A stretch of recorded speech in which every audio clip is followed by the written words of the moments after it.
kita mulai pacaran. Oke. Pak.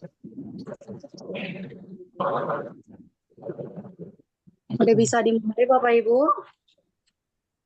Silakan. Oke, kita mulai. Selamat malam Bapak Ibu sekalian.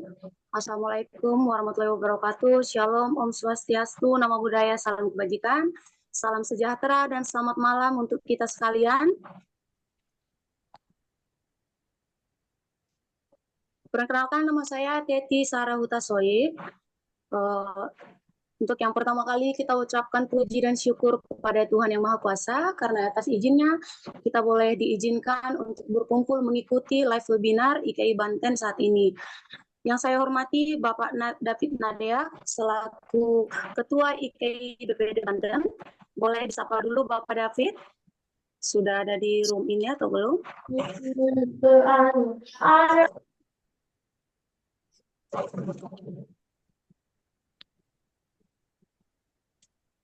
Oh, Bapak David. Halo, gimana? Yang saya hormati Bapak narasumber, Bapak Insinyur Robert Taran, STIPP, Master Degree Program of Electrical Engineering, UPI Jakarta, Independent Consultant Electrical Engineering Advisor at Independent Practitioner.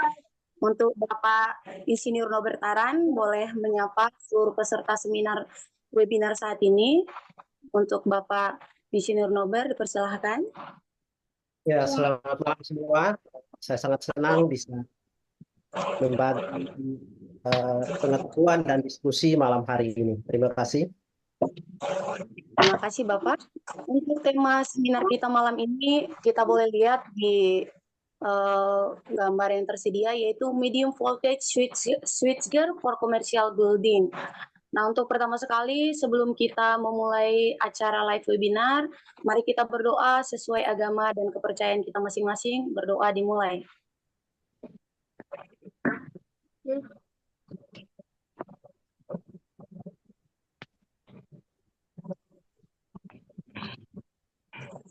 Berdoa selesai. Untuk informasi tambahannya Bapak Ibu, setelah nanti kita mengikuti webinar yang dibawakan oleh Bapak Insinyur Robert Taran STIPP, kita boleh, Bapak dan Ibu boleh mencantumkan pertanyaan di ruang kolom obrolan atau bisa open mic secara bergantian untuk menanyakan secara langsung kepada Bapak Insinyur Robert Taran. Untuk yang pertama kali kita beri ruang waktu Bapak David untuk memberikan opening speech untuk memulai webinar kita malam ini. Untuk Bapak David Nadeak, kami berikan waktu dan tempatnya. Terima kasih.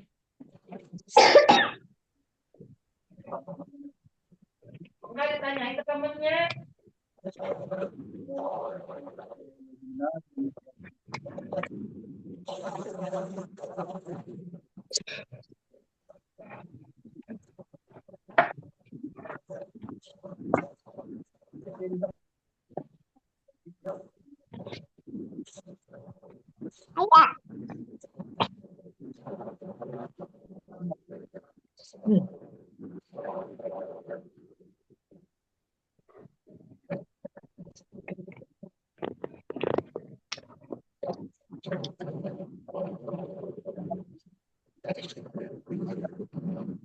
Suaranya kurang jelas, Pak. Pak David, suaranya nggak kedengeran, Pak? Mohon izin Pak David, suara Pak David tidak kedengaran, mungkin boleh diperbaiki dulu.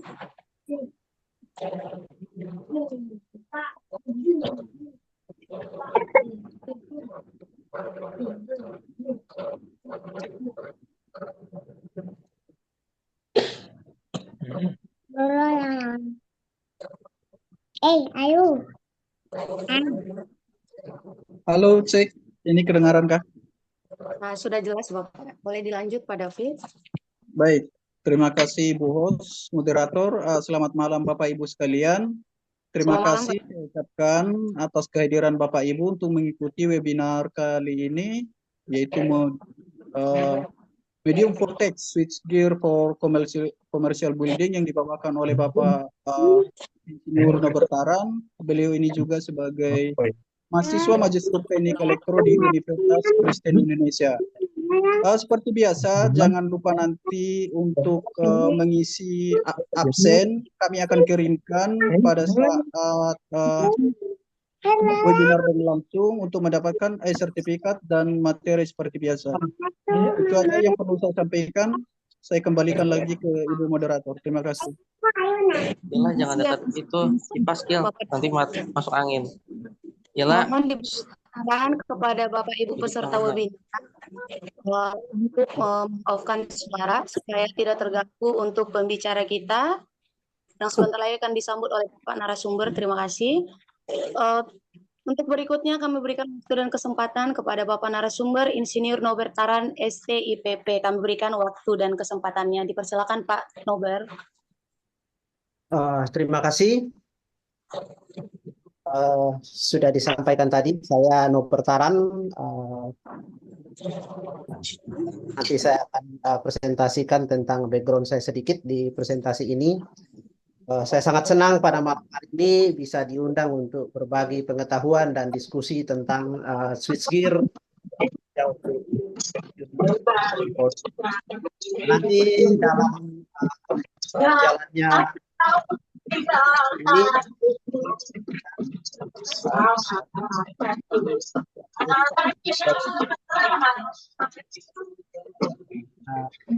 untuk menghemat bandwidth, kamera saya off-kan sementara, nanti pada jawab saya akan.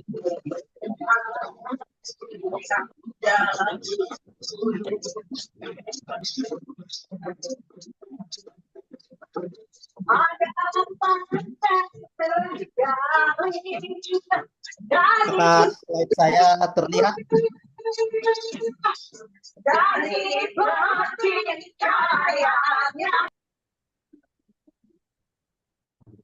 Apakah slide saya terlihat?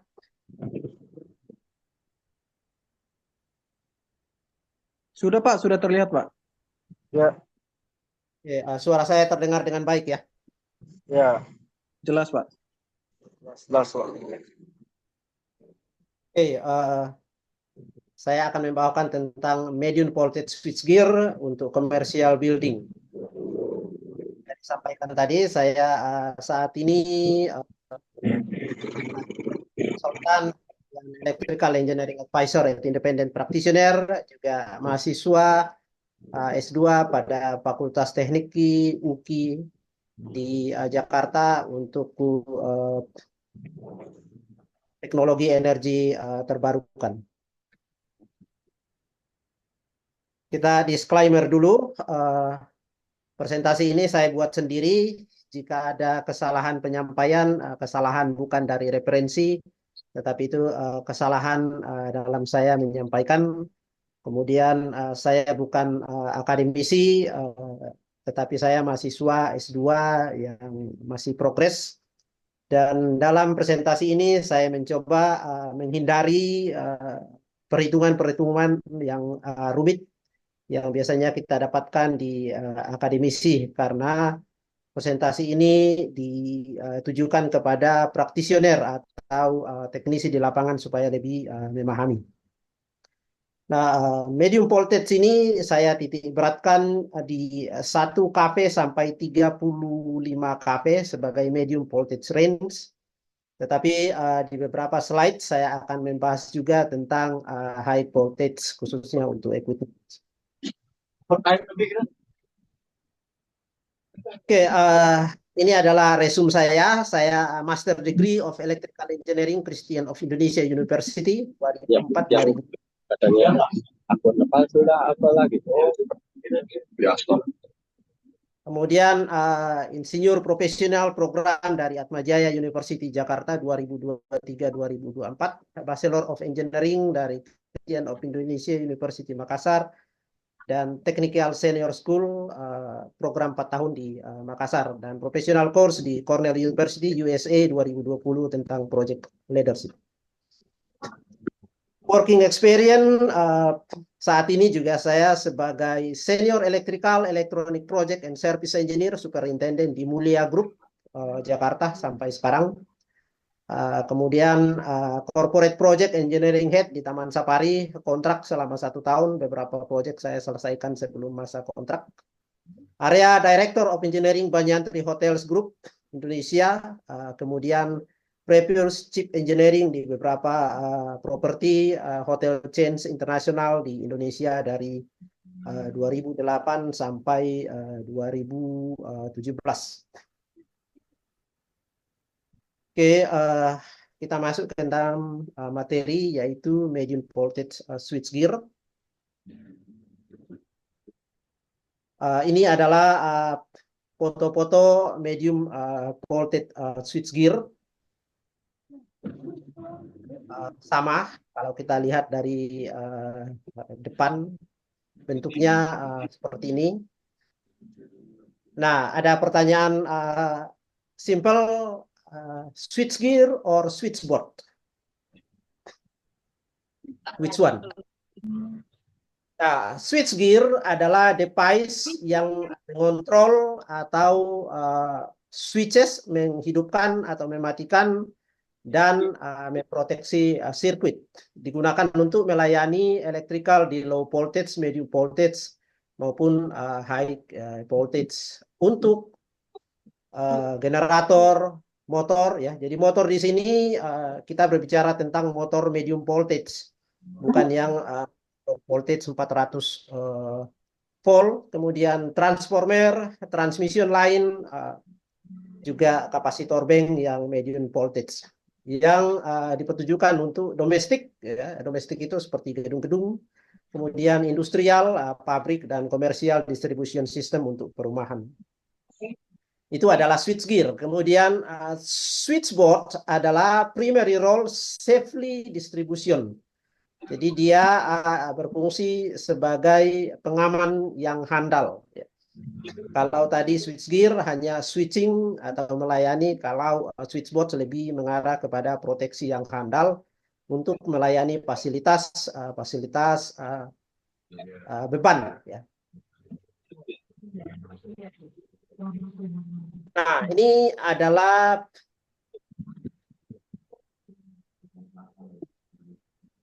perbedaan switchgear dengan switchboard. Switchgear yang di kanan saya, kiri saya, kemudian switchboard di sisi kiri saya bagian atas dan MCB board yang bagian bawah. Kita bisa melihat bahwa switchgear ini fungsinya adalah untuk switching atau melayani beban-beban besar seperti transformer, motor, dan kapasitor bank yang high voltage. Sementara untuk switchboard adalah langsung melayani beban dan memproteksi beban.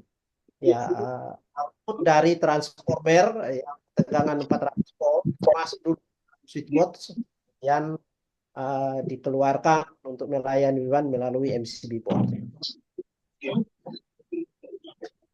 Nah, ini adalah sistem electrical distribution yang di mana digunakan switchgear. Ya, Isi dulu, ntar baru di. Pertama ada di generator atau power plant. Switchgear digunakan untuk synchronizing generator. Kemudian dikirim ke switchyard. Di switchyard juga ada switchgear tetapi dalam bentuk high voltage. Nah, biasanya switchyard itu di lapangan terbuka, yaitu switching tegangan tinggi di lapangan terbuka. Nah, dari switchyard itu dinaikkan melalui transformer, dikirim melalui high voltage transmission system masuk ke sub transmission system. Nah, di sub transmission system itu ada lagi yang namanya switchyard. Di switchyard itu juga ada switchgear yang fungsinya untuk mengisolate transformer maupun jaringan distribusi jika terjadi gangguan atau ada maintenance. Nah, dari switchyard masuk ke dalam sub transmission biasanya 230 kV. Kemudian akan diturunkan lagi ya masuk ke dalam 20 kafe untuk di Indonesia ya. Ini adalah sistem di luar, jadi masih menggunakan 69 kafe, tapi dari Indonesia biasanya dari 500 nanti turun ke 230, ke 150, dan yang terakhir di 20. Nah, 20 ini akan didistribusikan ke komersial atau urban residensial atau apartemen-apartemen, termasuk di dalamnya adalah gedung-gedung perkantoran. Nah, itu umumnya menggunakan tegangan di 20 kafe. Di dalam gedung ada switchgear juga yang fungsinya adalah melayani transformer ataupun beban-beban yang klasifikasi medium voltage. Ada juga pendingin biasanya yang kapasitas di atas 1000 TR biasanya sudah menggunakan motor yang medium voltage. Nah, selain gedung, ada juga industri-industri yang mempergunakan tegangan high voltage. Ada yang 20 kV, ada yang 70 kV, ada yang 230 juga untuk industri-industri berat. Nah, di dalam itu ada switchgear. Nah, ini kalau di gedung-gedung komersial adalah switchgear digunakan. Yang pertama itu ada utility supply atau PLN 20 kV. Ada switchgear biasanya di luar gedung, dan ini gedung biasanya adalah milik PLN. Dari sini akan mengirim daya ke gedung yang lain atau yang paralel atau ke dalam gedung yang kita kelola, dan di dalam gedung ada switchgear indoor yang merupakan milik dari gedung sebelum dikirimkan ke step down power transformer. Dari step down power transformer akan masuk dulu ke dalam switchboard. Nah, di sini terjadi perbedaan switchgear dengan switchboard. Switchboard itu memproteksi beban seperti motor listrik, instalasi penerangan, elevator, dan lain sebagainya. Kita bisa melihat di sini perbedaannya switchboard, kemudian switchgear yang saya sudah sampaikan tadi. Nah, ini adalah komponen-komponen utama dari switchgear. Yang pertama itu adalah circuit breaker. Dibagi menjadi 3 bagian berdasarkan busur pemadam api. Ada gas circuit breaker, ada vacuum circuit breaker, dan oil circuit breaker. Nanti kita akan bahas detail tentang circuit breaker ini. Kemudian load break switch. Ini biasanya saklar juga, tetapi dipakai untuk memutuskan rangkaian dalam keadaan tidak berbeban maupun berbeban, tetapi sebaiknya tidak berbeban. Kemudian ada high tension fuse atau fuse tegangan, ada lightning arrestor, ada termination, ada bus bar, kemudian ada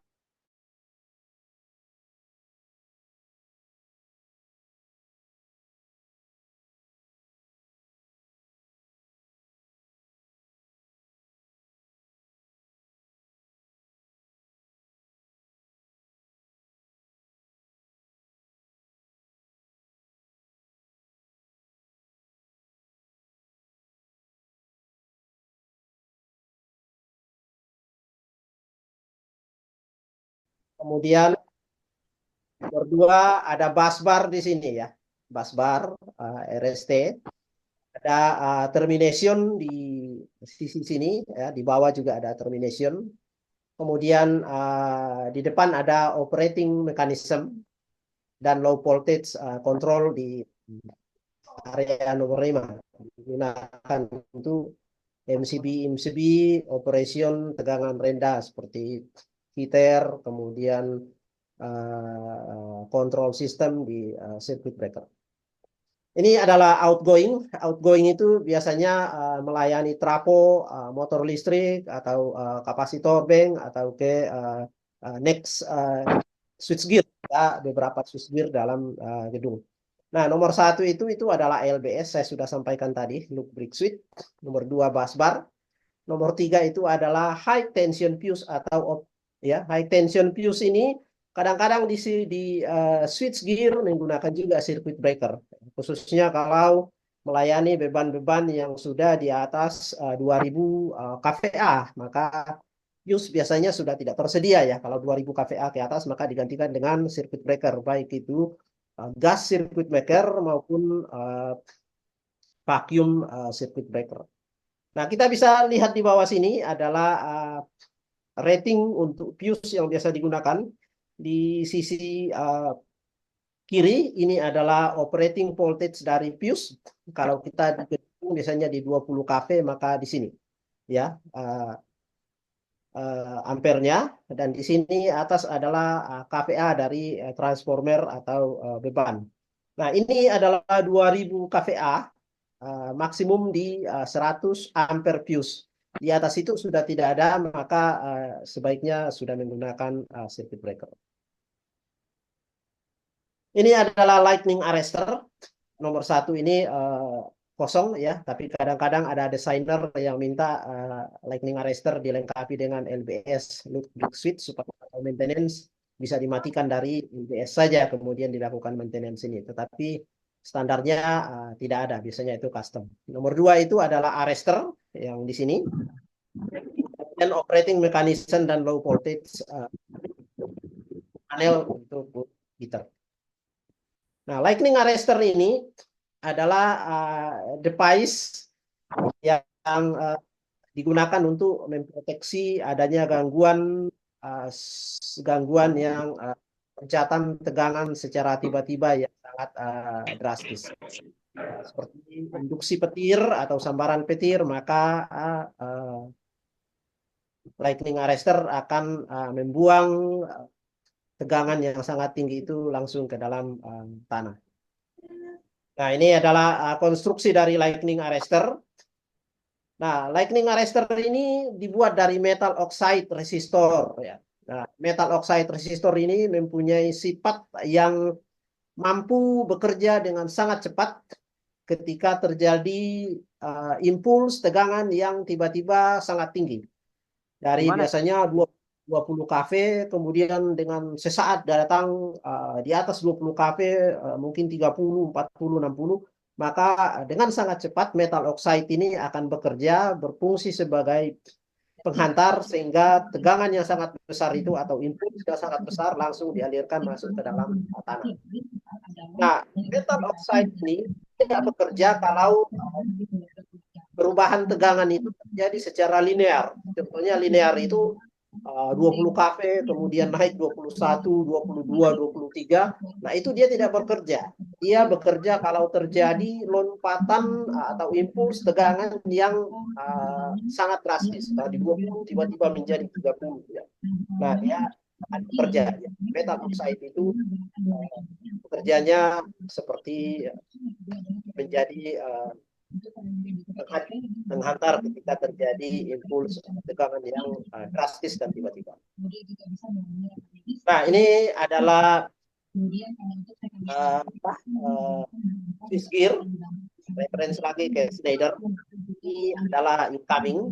Di samping sini ada panel junction box ya. Kadang-kadang kalau kita membuat atau merenovasi suatu switchgear, mana switchgear-nya yang lama kabelnya dari atas, tiba-tiba kita mau kabelnya dari bawah, maka digunakan junction box. Atau kabelnya tidak cukup, sistem yang baru, maka digunakan junction box.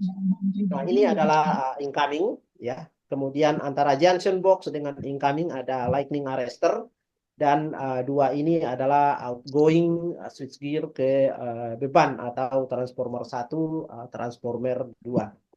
Nah, yang kalau kita mendesain switchgear, yang diperhatikan di sini adalah diameter penghantar yang kita gunakan, tentunya berhubungan dengan beban. Kemudian jenis proteksi yang diperlukan untuk memproteksi apa yang kita perlukan, overcurrent, short circuit, over voltage, under voltage, dan lain sebagainya. Kemudian di bawah sini adalah komponen-komponen yang ada di dalam switchgear yang juga harus kita hitung berdasarkan beban.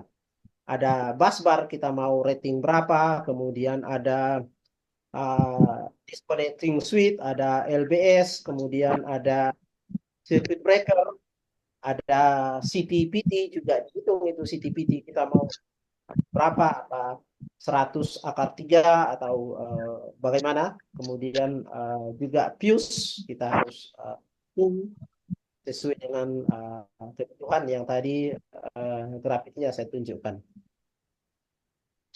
Nah, ini adalah medium voltage switchgear tipe-tipenya, air insulated atau switchgear dengan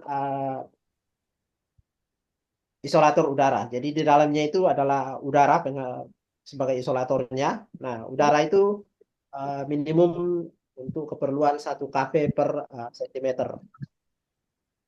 Kalau kita merancang switchgear, maka jarak busbar-busbarnya itu harus memperhatikan ini minimum 1 kilovolt per sentimeter. Kalau kita bekerja pada 20 kV, maka jarak antar busbar harus minimum 20 kV. Gas insulated, nah ini adalah menggunakan SF6 ya, yang terbaru sekarang adalah SF6, yaitu digunakan di extra high voltage switchgear.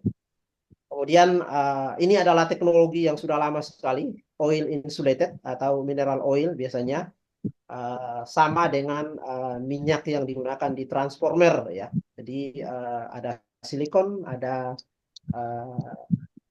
sintetik ya, yang dipakai sebagai isolator untuk switchgear tipe oil. Nah, kita bisa melihat di sini air insulated switchgear versus gas insulated switchgear. Kita lihat di sebelah kanan ini, mungkin kita lihat ini chiller atau switchgear ya.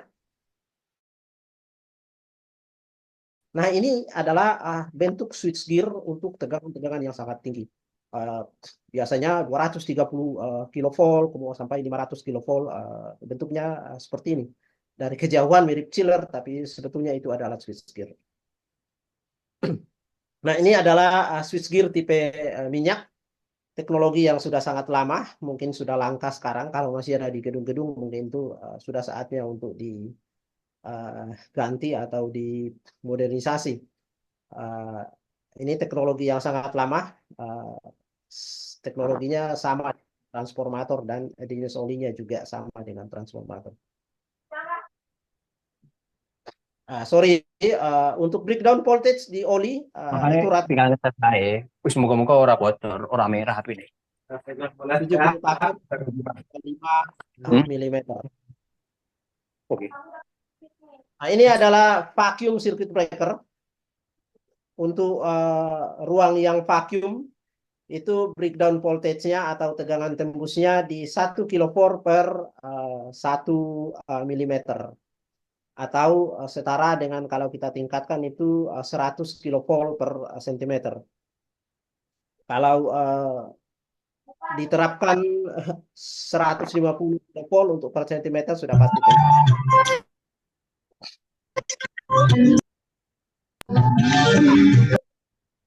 Ini adalah gas circuit breaker, sulfur hexafluoride atau SF6. Ini yang paling banyak digunakan di gedung-gedung. Ya, tegangan tembusnya itu antara 90 sampai 120 kV per sentimeter. Tetapi bisa ditingkatkan menjadi lebih sangat tinggi tergantung pada pressure yang diberikan. Nah, ini adalah grafiknya. Kita lihat yang sumbu X ini, sumbu Y, breakdown voltage-nya atau tegangan tembusnya bisa sampai 300 bahkan lebih itu. Kemudian ini adalah jarak konduktor ya, RST maksudnya ini. Ada 10 mili, itu berarti 1 cm. Nah, ini adalah udara ya, udara biasa. Tegangan tembusnya seperti ini. Untuk mendapatkan 50 kV maka harus 15 cm jaraknya. Harus 15 mili atau 1,5 cm. Nah, untuk SF6 tadi, dia kalau 1 bar, ini adalah grafiknya. Kemudian oli adalah grafiknya seperti ini. Dan SF6 dengan 5 bar seperti ini. Ya, sangat tinggi. Makanya SF6 itu switchgear breakernya dipakai pada tegangan-tegangan yang 300, 500 bahkan sampai 1000 kV atau 1 juta volt. Nah, yang kuning ini adalah vacuum. Nah, berada di posisi ini. Nah, kenapa dia bentuknya seperti ini? Karena vacuum itu variabel berubah-ubah tergantung suhu dan tekanan vacuumnya ya. Untuk suatu vacuum circuit breaker. Ini adalah perbedaan yang fundamental antara PCB atau vacuum circuit breaker dan SF6 circuit breaker. Yang pertama itu adalah voltage range-nya. Kalau vacuum circuit breaker itu biasanya digunakan maksimum sampai 33 kV. Tetapi untuk yang SF6 ya bisa sampai di 800 kV tergantung pressure-nya berapa bar. Kemudian pressure of quenching medium. Nah, ini adalah pressure-nya tadi. Biasanya kalau vacuum itu kita berbicara tentang torr ya. Jadi 1 torr itu sama dengan 0,00133 bar. Kalau itu ruang vakum, kita tidak berbicara tentang bar, tetapi kita berbicara tentang torr. Nah, kemudian untuk SF6, ini bisa sampai 1.500 torr, sampai 1.875. Kalau di konversi ini udah pasti tinggi ya, sekitar 5-6 bar. Refilling cost, untuk PCB tidak ada cost untuk mengisi gas, tetapi untuk SF6 perlu ada maintenance atau refill SF6 gas jika sudah tekanannya low. Sustainability pasti sustainable karena ruang hampa. SF6 ini adalah gas yang menyumbangkan 0,2% terhadap greenhouse gas atau gas rumah kaca. Tergolong dalam 4% kelas F, gas F ya. Sehingga kedepannya harus dipikirkan bagaimana untuk mengganti SF6 ini tidak lagi digunakan. Nah, berbagai penelitian termasuk Siemens menemukan tentang synthetic air application atau O2 tambah N2 atau lebih dikenal dengan clean air tambah dry air. Nah, itu tidak menggunakan gas tetapi udara yang bersih, kemudian dry atau udaranya kering, maka bisa dipakai untuk menggantikan SF6. Itu synthetic air application O2 tambah N2. Nah, ada juga C4F7N atau C5F10O, itu masih dalam penelitian ilmiah untuk mengembangkan untuk menggantikan S. Maintenance ya, vacuum tidak memerlukan maintenance. SF6 udah pasti karena harus periodic check pressure. The electric withstand strength of the height untuk SF6 very high. Tadi kita sudah melihat di sirkuitnya, di grafiknya ya. 5 bar itu bisa sampai 300, bahkan di atas 300 kilovolt. Ini adalah electrical rating untuk switchgear berdasarkan International Electrical Commission 62271/2007. Mungkin sudah ada perbaharuan. Nah, kita bisa melihat ada power frequency voltage. Nah, kode ini bisa kita temukan di nameplate switchgear ya. UD ini adalah source power frequency withstand voltage atau tegangan uji yang diberikan saat melakukan pengujian produk switchgear. Misalnya untuk tegangan rendah 400%, kemudian naik lagi tinggal 300-200 pada saat tegangan-tegangan yang artinya 100% ya. Kenapa 100% dan 400% untuk tegangan rendah?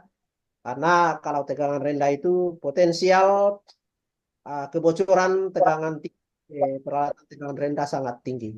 Sementara untuk peralatan yang sangat tinggi seperti 500 kV ya tidak ada lagi di atasnya ya, paling yang ada adalah sambaran petir, tetapi sambaran petir ada pengujian tersendiri. Nah, ini adalah rated voltage atau tegangan desain UR biasanya di nameplate. Kemudian ada bill voltage atau basic impulse lightning test Ini yang dilakukan tes untuk menguji ketahanan terhadap tegangan impuls yang tinggi sesaat seperti petir, ya, lightning.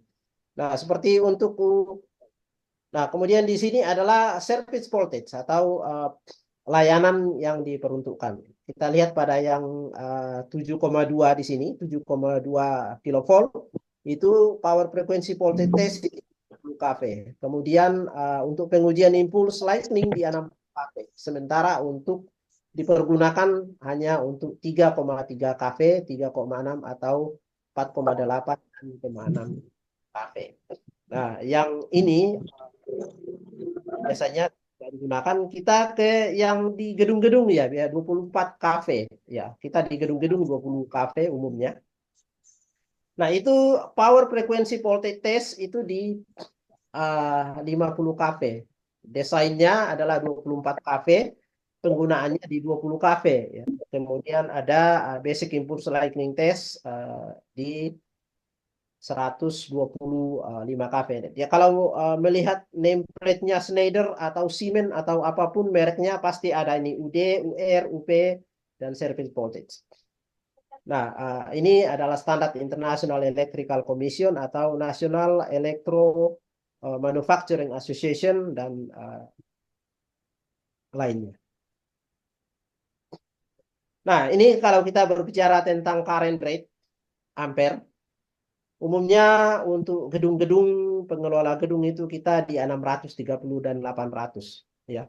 Kalau 800 ini dikali dengan 20 kV sudah 16 mega ya. Jadi sudah sangat besar 16 mega. Nah, kita di umumnya di area sini ya. Kalau ke bawah ini adalah untuk industri-industri yang sangat besar yang memerlukan power di atas 20 megawatt.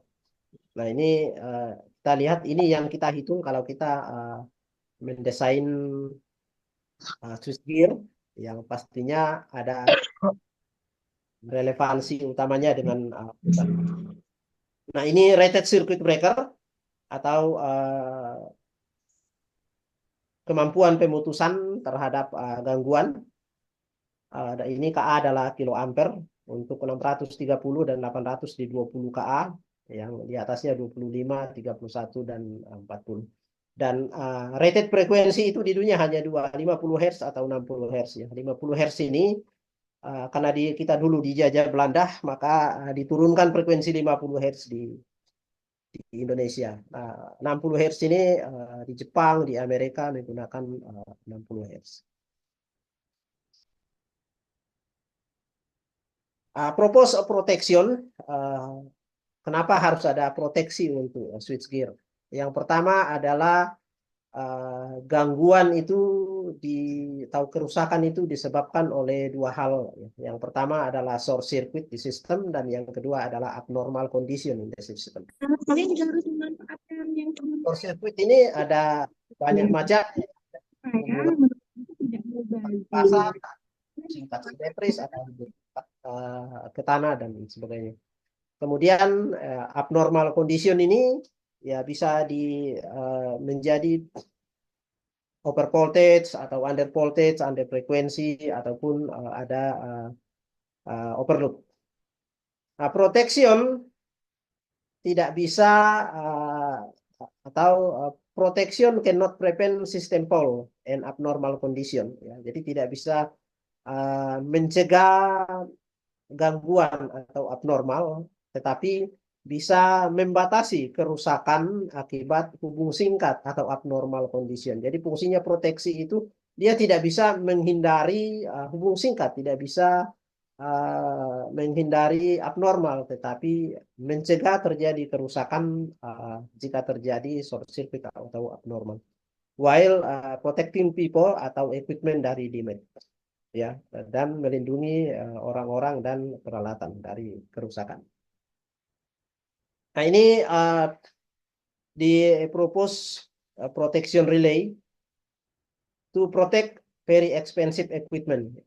Kenapa harus ada proteksi di switchgear? Yang pertama untuk melindungi peralatan-peralatan yang mahal ya, karena tadi kita jelaskan switchboard. Switchgear itu melindungi beban-beban utama, transformer, generator, motor untuk high voltage, cables, kapasitor banks dan lain sebagainya. Ini semua mahal ya. Kemudian to ensure interruption sampai minimum 6 customer. Ya, to minimize production losses of factory ya, di pabrik-pabrik kalau sering gangguan kan pabriknya rugi ya, losses. To avoid major country level shutdown. Ini kalau PLN sering gangguan switchgear-nya ya, sering-sering mati lampu di Jakarta atau di kota-kota lainnya. Nah, ini adalah berbagai proteksi di switchgear. Yang pertama itu with respect to fault atau related to gangguan. Ada overcurrent, ada short circuit protection, ada air fault protection. Kemudian protection respect to device seperti transformator protection. Di trafo itu kan ada fuse, ada buttless relay, ada temperatur control. Di fuse itu kan kalau fuse-nya putus, dia kan nendang LBS ke atas sehingga LBS-nya bekerja.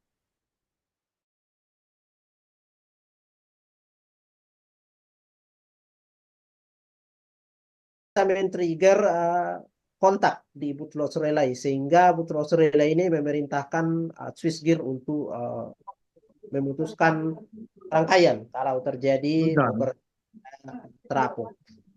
Ada temperatur kontrol. Nah, temperatur kontrol ini pasti ada juga di trafo, ada di motor-motor, ada di kapasitor bank dan sebagainya. Dan ini proteksi-proteksi ini dihubungkan ke sistem tripping di switchgear sehingga bisa diproteksi kalau terjadi gangguan.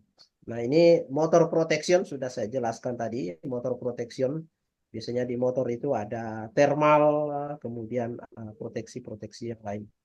Kemudian line protection, kapasitor protection.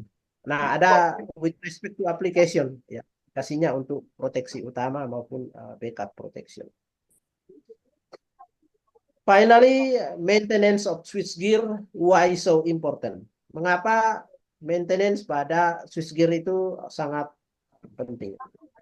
Ya, yang pertama adalah to provide service reliability. Menyediakan servis yang tangguh, yang baik. Kemudian membuat peralatan atau umur peralatan dari medium switchgear lebih baik, lebih panjang. Mengurangi kemungkinan gangguan atau probability fault.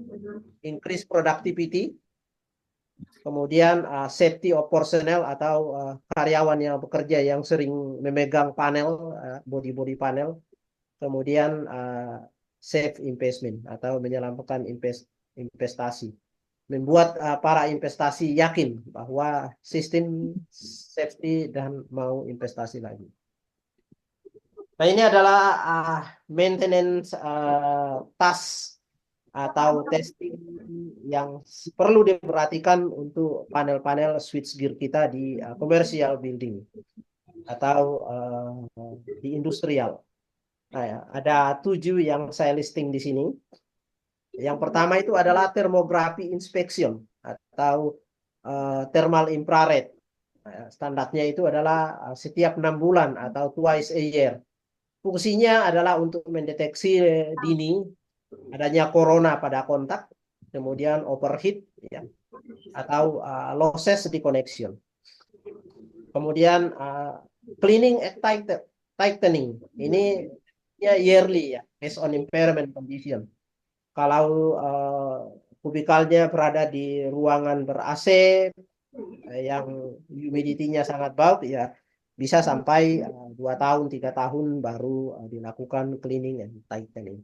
Tetapi kalau kubikalnya berada di pinggir pantai, sudah outdoor di pinggir pantai, mesti humidnya sangat tinggi, maka ya yearly basis. Ada yang ketiga itu adalah insulation resistant dan polarity index. Ini sesuai dengan manufacturing recommendation, ada manufacturing yang merekomendasikan setiap 4 tahun, ada juga yang setiap 5 tahun. Nanti kita bahas di slide berikutnya apa itu insulation resistant dan apa polarity index. Kemudian certification, ini hubungannya dengan legal ya. Kalau kita di Indonesia certification untuk switchgear namanya SLO, sertifikat layak operasi. Itu berlaku selama 10 tahun ya, according to the local authority. Mungkin kalau negara lain ya mungkin lebih atau kurang ya. Kemudian untuk circuit breaker untuk switchgear yang sudah tua, maka sebaiknya dilakukan circuit breaker analyzer. Ya, antaranya dynamic contact resistance testing dan contact synchronization test. Setiap 5 tahun ya, tergantung kalau sudah sering bermasalah atau berumur ya dilakukan setiap 5 tahun.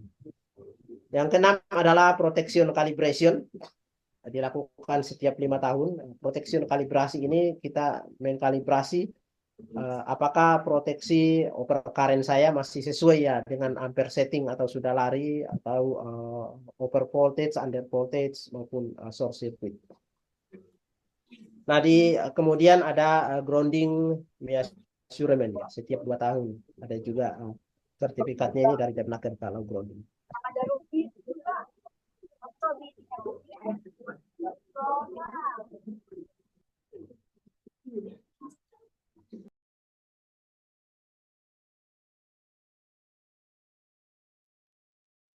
Halo?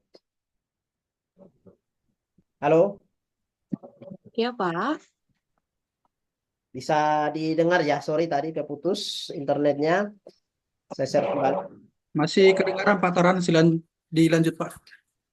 Oke. Nah, ini adalah insulation resistant dan polarity index untuk medium voltage. Ini yang sangat perlu maintenance tipe ini selain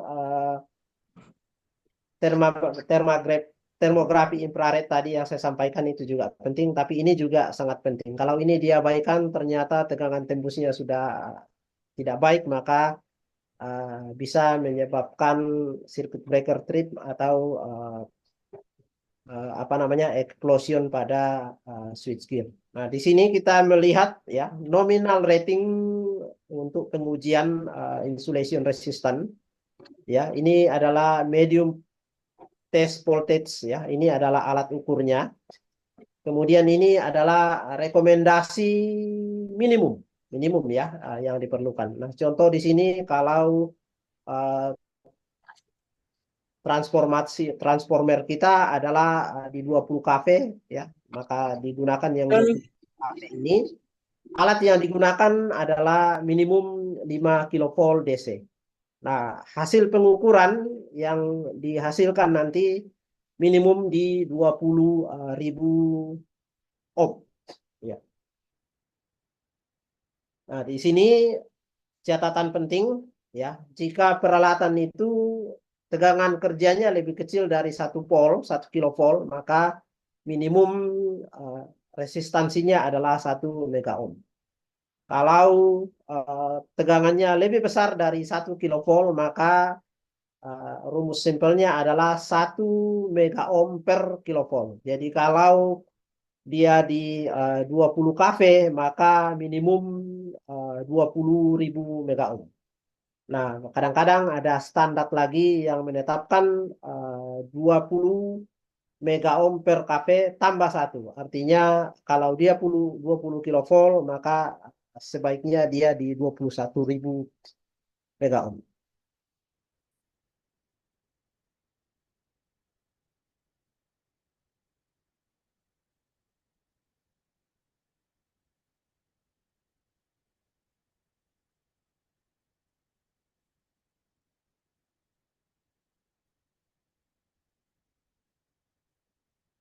Ini adalah polarity index. Nah, polarity index itu adalah perbandingan dari pengukuran 10 menit dan 1 menit. Kalau kenapa tujuannya polarity index? Polarity index itu ditujukan untuk kubikal atau switchgear yang sudah tua.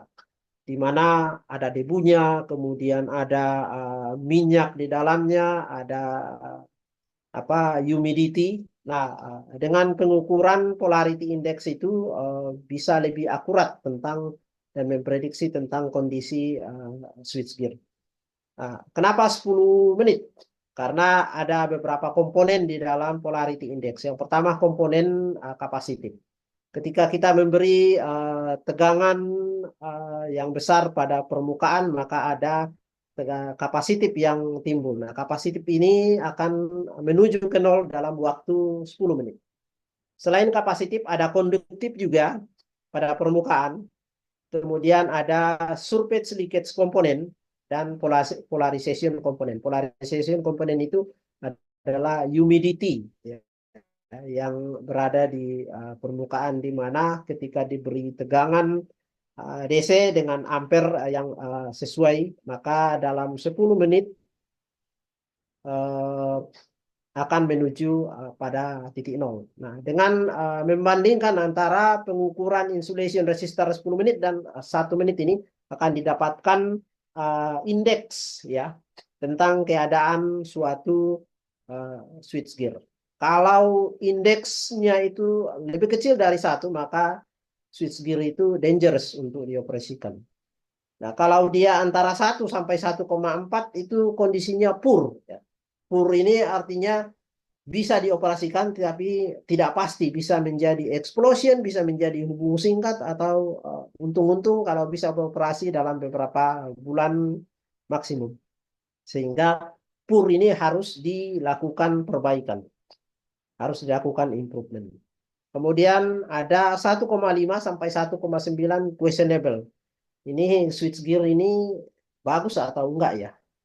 Masih layak atau enggak ya? Masih bisa diperkirakan berumur 10 tahun atau 5 tahun atau bagaimana ya? Maka nilainya di sini. Kalau nilai questionable ini harus ditindaklanjuti dengan pembersihan dengan chemical tertentu, kemudian tightening, mungkin juga circuit breaker calibration ataupun circuit breaker testing yang tadi dynamic contact test. Kemudian 2 sampai 2,9 itu fair, artinya ya switchgear ini sudah tua 20 tahun, 25 fair lah untuk seperti ini. Tapi nilainya juga akan ada pengukuran-pengukuran yang lain yang kita bisa melihat bahwa ini masih layak atau enggak. Nah, yang bagus itu adalah 3 sampai 4, kalau lebih excellent lagi di atas 4. Nah, maintenance switchgear tips, pastikan power off ya. Kemudian use high voltage detector kit to ensure all power was off. Pasti ada kan tes tegangan tinggi. Kalau saya melakukan maintenance di trapo-trapo harus ada itu. Kalau tidak ada, saya biasanya tidak mengizinkan kontraktor atau konsultan untuk menyentuh peralatan ya, karena itu safety. Safety nanti kemana-mana kalau terjadi kecelakaan. Kemudian meskipun sudah di high voltage detector, saya biasanya minta grounding. Jadi busbar yang berpotensial ada power atau tegangan, baik itu kalau trapo incoming outgoing atau sekunder primer, ya saya lakukan grounded pada terminal-terminal. Selain meskipun circuit breaker sudah off, tetapi jangan salah ya, ada induksi. Tegangan induksi yang bisa mencelakakan. Kita juga dulu pernah ada pengalaman di Sulawesi Tenggara, salah satu perusahaan besar. Kita melakukan maintenance trapo, semuanya circuit breaker sudah mati, tiba-tiba di sisi sekunder ada orang mengelas. Maka traponya itu berfungsi jadi step up. Maka yang melakukan pembersihan di busbar, di terminal primer trapo langsung angus ya, karena tegangan dari mesin las itu diinduksikan menjadi step up, sehingga tegangan yang dihasilkan pada sisi primer sangat besar. Wearing proper safety equipment, safety equipment untuk tegangan tinggi biasanya kaos tangan, kemudian safety helmet, safety shoes, dan lain sebagainya. Kemudian pastikan selalu didampingi sama orang yang expert di high voltage. Nah, ini adalah beberapa switchgear failure. Ini adalah switchgear yang meledak ya, karena tadi yang nilai polarity index jelek, kemudian dipaksakan beroperasi. Sama juga ini terbakar. Ini juga akibat terbakar, kemudian ini adalah kontak yang korosif atau corona. Walking accident atau kecelakaan pada saat pengoperasian, karena sebetulnya sudah tidak layak dioperasikan, kemudian dioperasikan. Nah, having problem with the switchgear, kalau rekan-rekan ada keluhan tentang switchgear, saya do not hesitate to contact us for pre-discussion ya. Thank you. Kembali ke moderator. Terima kasih banyak kita ucapkan kepada Bapak narasumber Insinyur Robert Tarna STIPP. Materi webinarnya sangat luar biasa sekali ya Pak. Dan pastinya akan sangat bermanfaat untuk seluruh peserta hebat yang saat ini hadir, sebanyak 97 peserta dalam live webinar kali ini. Nah, untuk sesi berikutnya, untuk setiap peserta boleh mencantumkan setiap pertanyaan atau mungkin ada penyampaian materi yang kurang mengerti di ruang obrolan, dan pertanyaan akan dibacakan satu-satu sesuai dari yang paling pertama menyampaikan pertanyaan. Untuk yang pertanyaan pertama, saya akan bacakan dari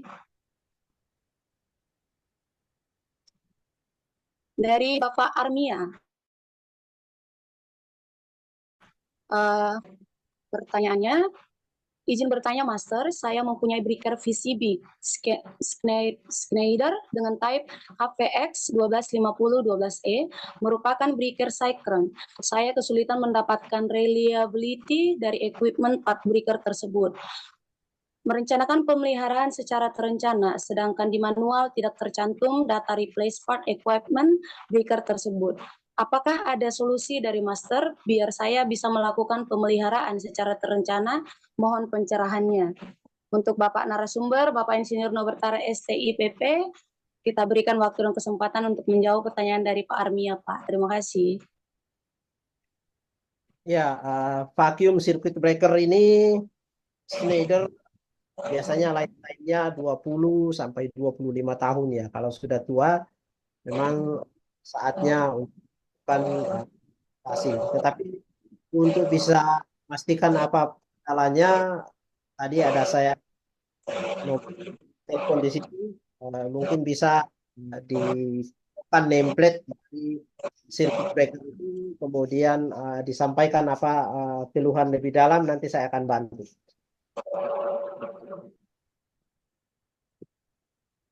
Untuk pertanyaan kedua,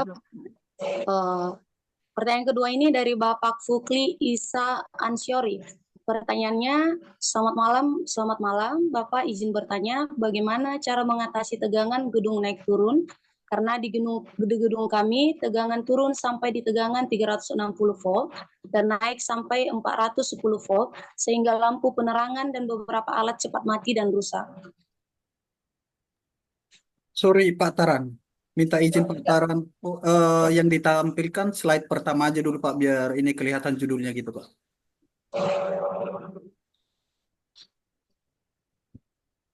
Nah, oke Pak, terima kasih Pak. Terima kasih. Pertanyaan ini langsung saya jawab ya dari Pak Sul. Tegangan naik turun di sistem. Nah, biasanya tegangan PLN itu di adjust di antara 18 yang paling rendah dan 21 paling tinggi. Tapi idealnya adalah 19, yaitu tadi yang saya sampaikan adalah standar. 18 itu PLN masih dianggap normal, kemudian tapi idealnya 19 sampai 1. Tegangan turun 360 untuk mengatasi ini, kita periksa dulu pada transformernya. Tapping transformernya berada di tapping 1 sampai 5. Kalau umpamanya tegangannya lebih banyak turunnya, maka tappingnya bisa dirubah. Kalau tegangannya lebih banyak tingginya, maka tappingnya juga bisa dirubah. Ini sulit ya kalau PLN. Karena PLN itu di gardu induknya dia menggunakan loop to tapping system. Tapping transformernya itu yang sudah modern berdasarkan motorized. Kalau sistemnya mendeteksi ada tegangan turun, maka tappingnya berputar secara otomatis. Tetapi masih ada juga trafo-trafo PLN yang tappingnya manual. Nah, kita sebagai customer atau pelanggan, kalau kita paling dekat dengan gardu induk, maka pasti tegangan yang kita terima sangat tinggi. Sehingga voltage protection tengah malam, khususnya pada saat tidak ada trip trafo kubikalnya. Nah, ini paling bisa menemukan tapping di transport. Ketika kita yang berada di paling ujung, ya tegangannya selalu turun karena paling ujung ada losses di perjalanan. Ya, tujuannya atau sebetulnya adalah menstabil atau menset kembali dia dirubah supaya nah, kalau umpamanya tegangan fluktuatif 310, 410, kadang tinggi, kadang naik, coba periksa dulu benar-benar bukan power analisis apakah betul. Karena kadang-kala kita lihat tegangan itu kemudian 410 ternyata instrumen kita yang tidak akurat. Trafo-trafo ukuran kita sudah tua, jadi sudah tidak akurat. Perlu kadang-kadang juga terminasi di switch gear auto dari PTC ya, transformer atau current transformer longgar, jadi ya tegangannya tidak stabil yang terima di sehingga sering trip. Nah, itu coba dilakukan dulu seperti itu. Ya, terakhir hubungi PLN ya, supaya mereka memeriksa switchgear PLN yang ada di luar, apakah ada kontak yang longgar atau apa sehingga menyebabkan mereka terima terlalu kecil, terlalu tinggi. Itu Pak, terima kasih. Terima kasih atas penjelasannya Bapak Nober. Untuk pertanyaan berikutnya datang dari Pak Triana Ade. Pertanyaannya adalah, selamat malam Bapak, izin bertanya. Mohon penjelasan sistem kerja dan trouble yang sering terjadi pada vacuum breaker dan cara maintenance-nya seperti apa. Terima kasih. Ya, kembali lagi vacuum circuit breaker. Vacuum circuit breaker ini kan saya sudah sampaikan tadi bahwa dia minim maintenance ya, karena sudah vacuum. Minim bukan berarti tidak dilakukan maintenance, tetap ada maintenance yang dilakukan, pembersihan, kalibrasi, tes keselarasan kontak, juga dynamic contact perlu dilakukan. Nah, apa perlu dilakukan? Kadang-kadang kontak-kontak itu kan fungsinya melayani beban yang sangat besar. Ketika dioperasikan, terjadi kecepatan bunga api yang temperaturnya sangat tinggi, bisa sampai 20.000 derajat Celcius. Nah, contoh yang simpel, test pen atau pen kita, kalau satu diletakkan di netral, satu diletakkan di fase yang 220, kemudian dihubung singkat, obengnya itu langsung hangus. Ya, jadi seperti las. Nah, kalau obeng besi bisa hangus, berarti kan tegangannya sangat tinggi. Itu temperaturnya sangat tinggi. Itu temperaturnya bisa sampai 20.000 derajat Celcius, makanya hangus dalam waktu yang sangat singkat, sesaat. Nah, sama juga di circuit breaker, kalau dioperasikan dengan beban yang sangat tinggi, ada arcus namanya, atau lompatan bunga api.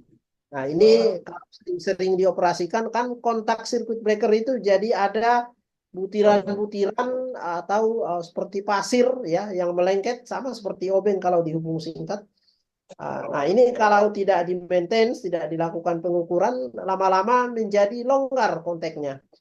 Kalau longgar, ya akibatnya terjadi pemanasan yang berlebihan ya, karena ampernya besar, tegangannya besar, longgar, jadi nah, itu.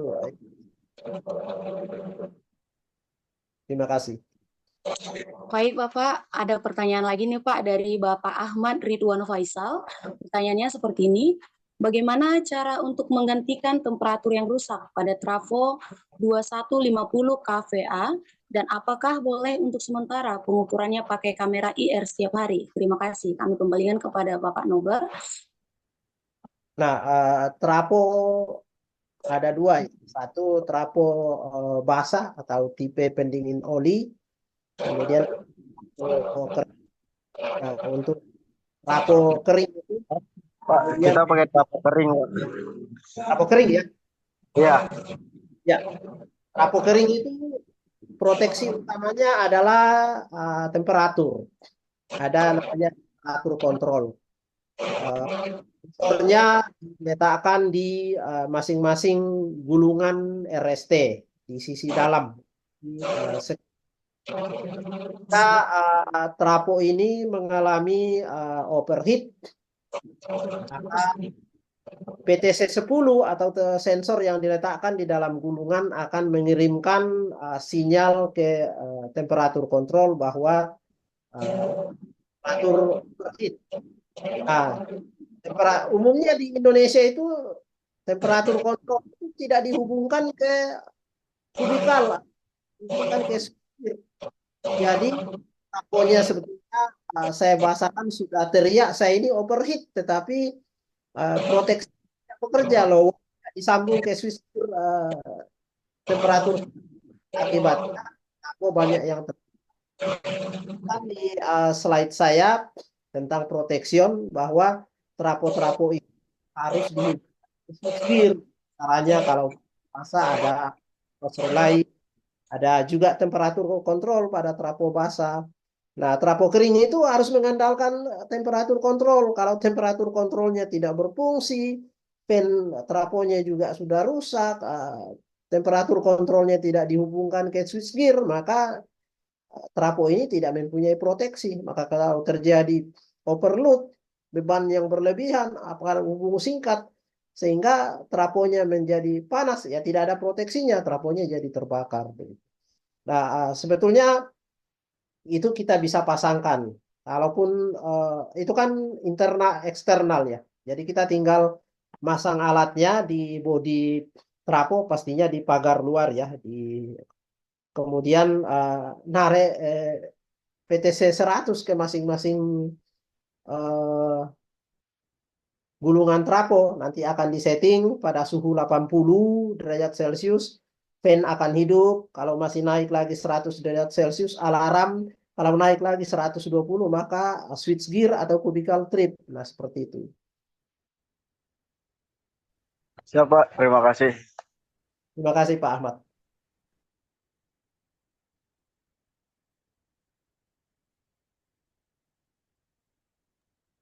Di admit dulu Bu Teti.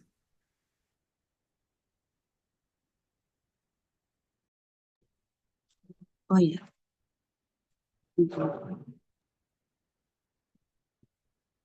Untuk pertanyaan berikutnya Bapak datang dari Bapak Dedi Adi Pradana. Pertanyaannya seperti ini, izin bertanya Pak, berapakah nilai ideal tes synchronize kontak CB dan jika terjadi delay di salah satu fase kontak, artinya tidak serempak, apa efeknya Pak? Terima kasih.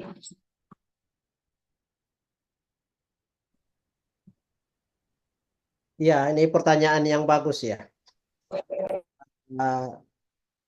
Nilai kontak CB. Sebetulnya di standar ya, saya juga nyari-nyari baik itu IEC atau NEMA, tidak ada standar yang dipatok bahwa nilainya harus sekian ohm. Nah, caranya di sini ketika kita melakukan pengukuran kontak pada circuit breaker, biasanya kan circuit breaker itu banyak, ada sirkuit breakernya, kemudian ada kontak LBS-nya, ada terminal yang lain. Nah, itu pengukurnya dari ujung ke ujung, tapi semua kontak dalam keadaan tertutup. Nah, RST ini diukur ketika Ya. RST-nya Gimana? R-nya ini kok nilai kontak, nilai resistansinya tinggi banget, T-nya ini kok rendah. Nah, S-nya ini ideal. Nah, itu kan sudah terlihat bahwa ada masalah di konteks sistem dari circuit breaker itu. Mestinya itu tidak boleh lebih besar satu sama lain 5%. Kalau yang ini kontaknya 0,0 sekian, 0,05 ya R-nya, kemudian pada T-nya 0,00 sekian ya, yang satunya 0,01 atau 0,1 kan jomplang banget itu hasilnya. Maka ini menjadi kuesioner. Ini ada sesuatu yang terjadi nih, kok bisa sampai tidak balance begini. Ya, mestinya tidak boleh lebih dari 5%. Nah, perlu tindakan mencari apa yang akan kita lakukan. Nah, caranya adalah pengukurannya tidak lagi diukur dari ujung ke ujung, artinya diisolate, pindah lagi di tengah ya, sampai ketahuan bahwa circuit breaker ini yang ada masalah. Seperti itu Pak Dedi, terima kasih. Baik Pak Nober, sepertinya peserta seminar semuanya pada aktif nih Pak sepanjang seminar berjalan. Ini masih banyak pertanyaan lagi Pak Nober. Oh tidak apa-apa. Untuk pertanyaan berikutnya datang dari Rangga. Pertanyaan seperti ini Pak. Efek typing kepada trafo, adakah master? Terima kasih. Karena saya pernah typing satu typingan karena sering low voltage waktu beban puncak. Efek tap pada trafo, efeknya sih sebetulnya tidak ada. Kita merubah tegangan. Kalau tegangannya kita naikkan berarti kan ampernya lebih rendah. Kalau tegangannya kita turunkan berarti kan ampernya. Tapi paling juga turunnya itu hanya tidak salah 5% ya dari ini. Jadi kalau 5% setiap tappingnya itu. Jadi tidak bermasalah di tapping. Tapi tappingnya itu harus dilakukan keadaan off. Ya.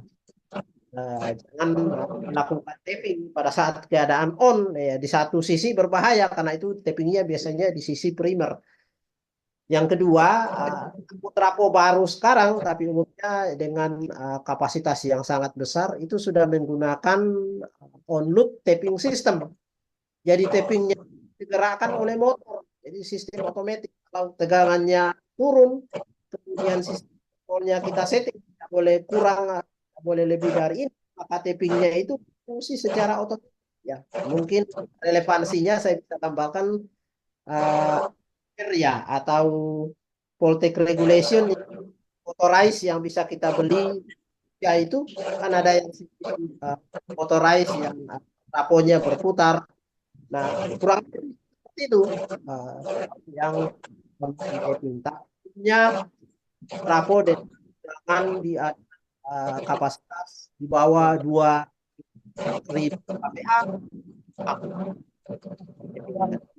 Jadi secara hitung-hitungan tidak ada bahayanya, tapi juga diperhatikan ya, kalau saya tappingkan dia naik, maka tegangan untuk beban-beban dekat dengan trafo berapa, jangan sampai melebihi rate 2000. Kemudian di ujung juga berapa ya. Kalau mengejar di ujung, nah harus berhati-hati pada peralatan dekat. Bisa gocap.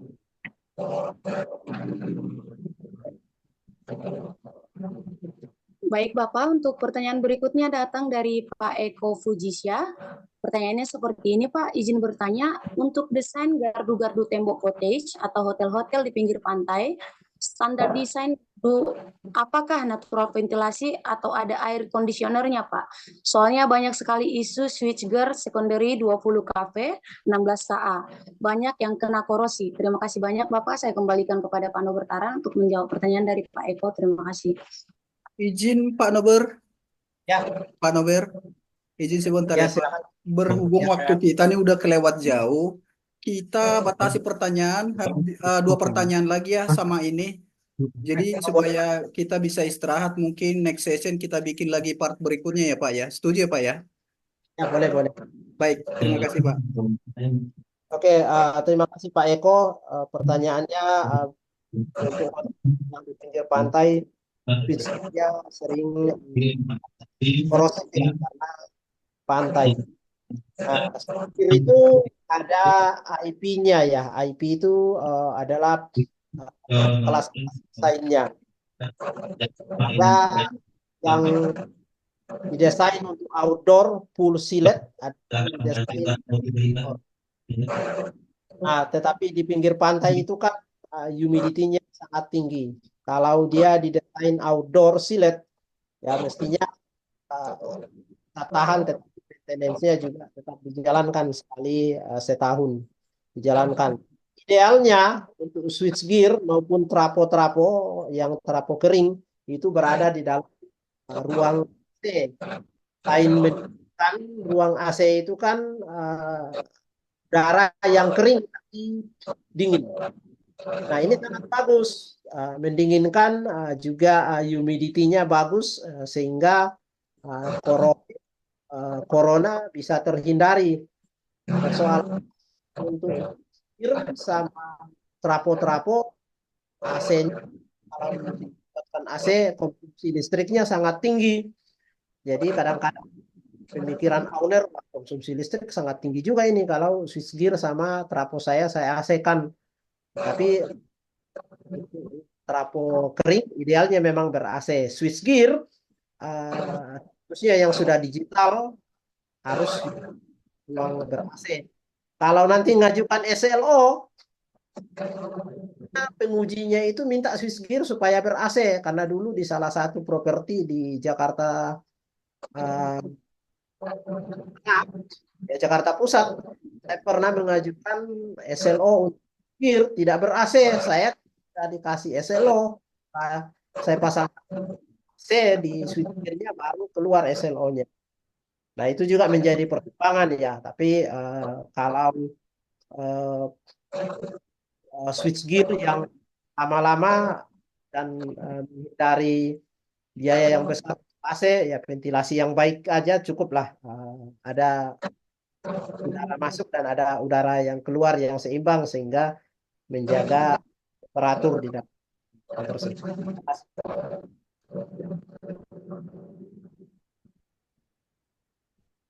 Baik Bapak, untuk pertanyaan terakhir dari Pak Andi Supriyadi. Pertanyaannya seperti ini Pak, izin bertanya berapa suhu normal untuk oli trafonya? Terima kasih Pak.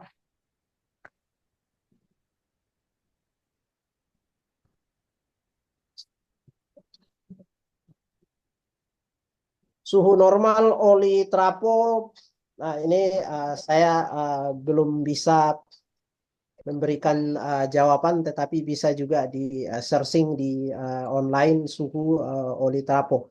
Nah, tapi saya sampaikan bahwa di dalam trapo itu ada relay proteksi, ada temperatur kontrol, ya.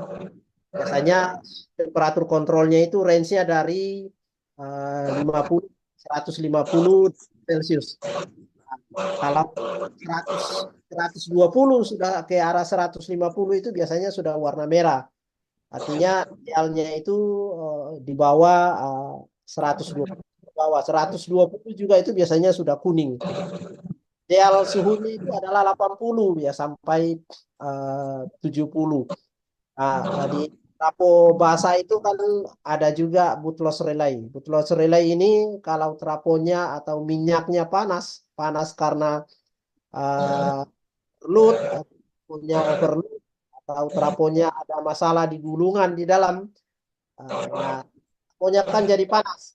Di atas trapo itu ada uh, tabung, tabung penguapan. Fungsinya adalah untuk menyalurkan busa-busa dari oli trapo ke atas sehingga relay bisa kerja. Nah, ya saya sampaikan tadi idealnya ya 80 sampai 70 derajat Celcius. Kalau lebih dari itu udah berbahaya dan bisa menimbulkan protection bekerja.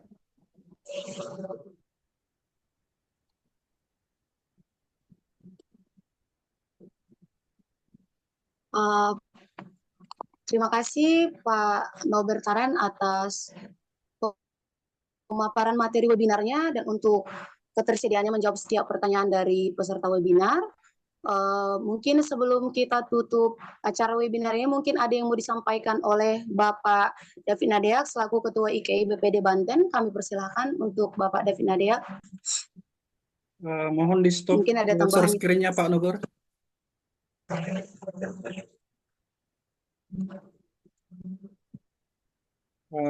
Bagi Bapak Ibu yang available untuk open cam, silakan open cam ya Bapak Ibu, biar kita foto session dulu di capture dulu Pak buat dokumentasi. Saya akan capture slide pertama ya. Nah, Bapak-bapak ini ganteng-ganteng semua ini, saya capture ya Bapak.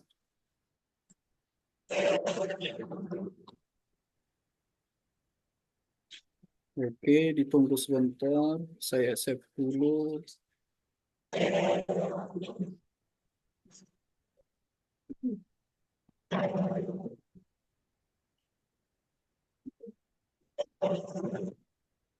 Oke, slide kedua ya. 1, 2. Nah, ini paling ganteng semua ini di sini. Oke, saya save yang slide kedua.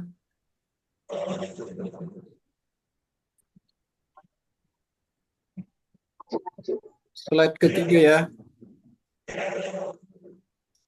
Wah, slide ketiga paling ganteng lagi nih.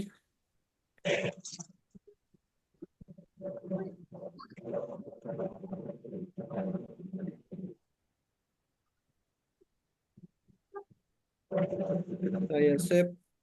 Oke. Oke. Yang keempat, yang terakhir.